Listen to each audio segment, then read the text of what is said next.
Counting start हो चुकी है और एनडीए को कहीं ना कहीं स्पष्ट बहुमत मिलने के संकेत शुरू हो चुके हैं। अभी हम मौजूद हैं बीजेपी कार्यालय पटना। आप दिखाने का प्रयास करें लोगों को, कहीं ना कहीं लोग अथाह संख्या में यहाँ लोग आ चुके हैं अपने नेता जन उम्मीदवार को सुनने के लिए, और कहीं ना कहीं बीजेपी और जेडीयू लीड कर रही है अभी। और एक हमें नेताजी मिले हैं जो बंगाल से आए हैं, इनका परिचय लेते हैं। कहाँ से आए सर आप? जी, कोलकाता वेस्ट बंगाल से हैं। क्या नाम हुआ आपका? अमित चौधरी। आप कोलकाता क्या वहाँ बीजेपी की क्या पार्टी बीजेपी के के वहाँ के मंडल के हम उपाध्यक्ष हैं जी। और इससे पहले हम वहाँ के युवा मोर्चा के अध्यक्ष भी रह चुके हैं। आज के काउंसिल में कहीं ना कहीं एनडीए लीड कर रही है, स्पष्ट बहुमत के तौर पे निकल रही है।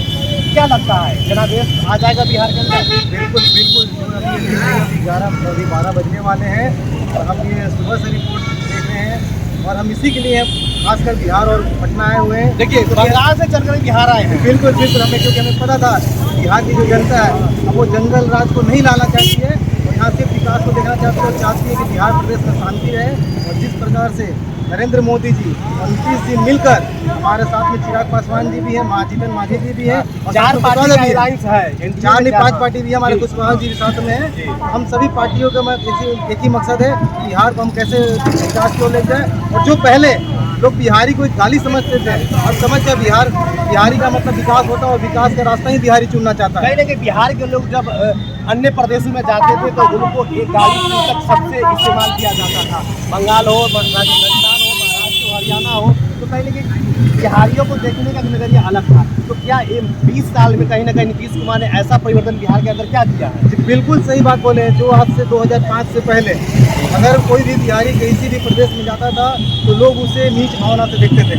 हम खुद बिहारी हैं और हम कलकत्ता में रह रहे हैं। हमारा बहुत आपका जन्म स्थान कहाँ का है? जन्म स्थान हमारा सासाराम का है, बिहार से ही। तो हम ये गाली समझाता था, लेकिन हमारी खुशकिस्मत है कि नीतीश जी आए और साथ में नरेंद्र मोदी जी और बीजेपी की जब सरकार आई तो जिस प्रकार से बिहार को विकास की ओर ले जाने का कोशिश किया गया भ्रष्ट सरकार को हटाकर, तो इससे लगा कि बाहर के लोगों के नहीं, बिहारी लोग के सब समाज है। और आज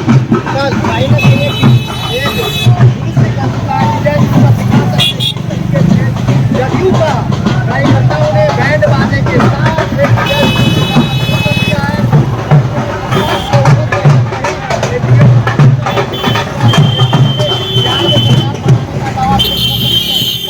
क्या लगता है?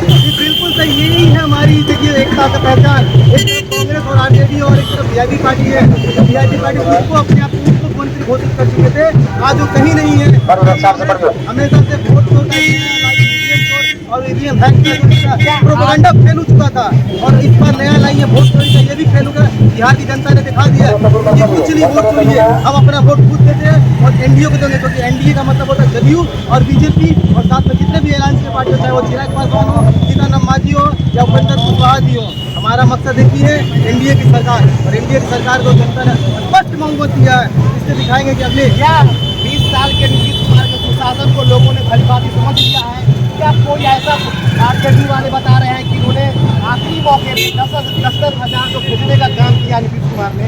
चुनाव आवर में कहीं ना कहीं एक महिलाओं को घर को एक डिवाइड करने का काम किया, ऐसा ये आरजेडी वाले जो बोलते थे 20,000 महिलाओं को देंगे, क्या बोलते थे, उनको ऊपर तो भरोसा ही नहीं है बिहार की महिलाओं को, क्योंकि बिहार की महिला 2005 से पहले देख चुकी है किस प्रकार से महिलाओं के ऊपर अत्याचार होता है, उनके साथ गलत कर रहे हैं। यहाँ तक क्या कि IPS की पत्नी भी सुरक्षित नहीं है। तो जो बात कर रहे हैं 10,000 देने का, 10,000 नीतीश जी ने ऐसे ही अपनी एनडीए सरकार ने किया, वो उनका हक है ताकि उस रोजगार की ओर बढ़े और बिहार को विकास की ओर ले जाए। क्योंकि सरकारी नौकरी जो बोल रहे थे 2.5 करोड़ परिवार को देंगे, ये किसी भी तरह से पॉसिबल नहीं है। हमारा जो मकसद है कि 1 करोड़ रोजगार और नौकरी मिलाकर जो हम देंगे वो बिहार की जनता को जरूर दिया जाएगा। रोजगार और नौकरी मिलाकर बिहार की जनता को दिया जाएगा, बिहार को एक विकसित राज्य बनाया जाए, क्योंकि बिहार जब विकसित होगा तभी भारत विकसित होगा। बिहार प्रदेश जो भाजपा के प्रदेश अध्यक्ष दिलीप जायसवाल, उन्होंने कहा कि मुख्यमंत्री पद जो दावेदारी है, जो प्रक्रिया है वो संवैधानिक प्रक्रिया होगी, लेकिन जो बिहार का चुनाव नीतीश कुमार के चेहरे पे लड़ा गया, क्या लगता है संवैधानिक प्रक्रिया क्या स्पष्ट गड़बड़ लग रहा है? ऐसा क्या? नहीं, ऐसा कुछ नहीं। हमारे जो बिहार प्रदेश के अध्यक्ष जी ने बोला और हमारे जो केंद्रीय नेतृत्व है वो बिल्कुल स्पष्ट हैं। उन्होंने सीधे बोल दिया कि यहाँ पे जो चेहरा नीतीश और मोदी जी के ऊपर लड़ा हुआ है, हमारी गठबंधन ही यहाँ पे सरकार बनाएगी और मुख्यमंत्री हमारे केंद्रीय नेतृत्व, जहाँ तक कि हम हैं, नीतीश कुमार जी को ही मुख्यमंत्री बनाया जाएगा। ये बिल्कुल इसमें कोई नहीं है। दिलीप जायसवाल जी भी सही बोल रहे हैं, तो जो प्रदेश अध्यक्ष है उनको पता है कि कैसे आज वो पार्टी नेतृत्व को पालन करते हैं। बिहार में जदयू बड़े भाई की भूमिका में रहेगा या फिर भाजपा बड़े भाई की भूमिका में? यहाँ क्या सभी लग रहा है? हमारे एनडीए सरकार में कोई बड़ा कोई छोटा नहीं है, सभी बराबर हैं, सभी भाई बराबर काम करें। जिस प्रकार से पांडव 5 थे, यहाँ भी 5 लोग हैं, और कौरवों को नष्ट किया गया। तो ये आरजेडी जो कौरव के रूप में यहाँ पे बिहार में आके अराजकता फैलाने की कोशिश किए थे चुनाव के समय भी, यहाँ पे 5 पांडवों ने एनडीए सरकार ने उन्हें उखाड़ फेंका है। बिहार की जनता को मैं बहुत बहुत धन्यवाद देना चाहता हूँ कि आपने विकास के रास्ता को चुना है, क्योंकि आप बंगाल को देख सकते हैं। बंगाल में जिस प्रकार से वहाँ पे ममता बनर्जी की सरकार है, अगर ये एनडीए की सरकार यहाँ जाती, यही तेजस्वी यादव जो बार बार कलकत्ता में दीदी से मिलने जाते हैं, वही राजनीति सीख कर यहाँ पे आता गुंडामी करने का, उसको बिहार की जनता ने आरजेडी का एमवाई समीकरण फेल हो गया। एमवाई समीकरण उनके पास था नहीं। हमारा एक ही मकसद है, सबका साथ सबका विकास। उनका एमवाई समीकरण बिल्कुल फेल हो चुका है, क्योंकि युवाई समाज जिसको यादव ये लोग बोलते हैं हमारे साथ भी थे, मुस्लिम समाज भी हमारे साथ है, सभी समाज के लोग को हम लेके चलते हैं, क्योंकि हम सब जानते हैं सभी बिहारी हैं, सभी भारतीय हैं।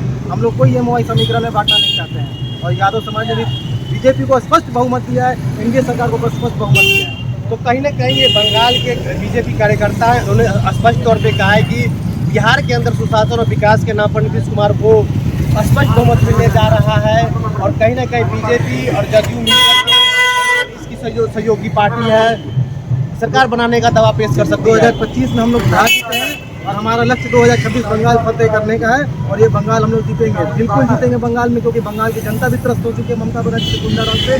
वहाँ भी हम लोग उसकी गुंडाराज सरकार को जीतेंगे। जिस प्रकार से वहाँ भ्रष्टाचार हो रहा है, चाहे वो नौकरी मामले में हो, शिक्षा मामले हो, हर प्रकार से वहाँ पे राशन घोटाले भी हो रहे हैं। वहाँ का भी जनता चाहती है कि ममता सरकार को उखाड़ सके, वहाँ की गुंडा सरकार को उखाड़ सके। तो 2026 में वहाँ बीजेपी की सरकार आने वाली है। हम लोग बहुत वहाँ पे मेहनत करेंगे, जितने भी हम भाजपा के सिपाही हैं वहाँ पे बहुत मेहनत करेंगे, कार्यकर्ता लोग जितने भी सब मेहनत करते हुए वहाँ पे बीजेपी सरकार लाएंगे, ताकि वहाँ भी सुशासन आ सके। और जिस प्रकार से मुर्शिदाबाद में दंगा होते हैं, मालदा में दंगा होते हैं, वो दंगा को बंद कराया जाएगा, जैसे बिहार और यूपी में बंद कराया कहीं ना कहीं विकास की जो विजय रथ है वो कहीं ना बिहार से कूच हो करके बंगाल में प्रवेश करेगी, और बंगाल को फतह करने का बीजेपी कार्यकर्ता बिहार जय एनडीए की सरकार। ये कहीं ना कहीं हम बातचीत करते हैं, हमारी बातचीत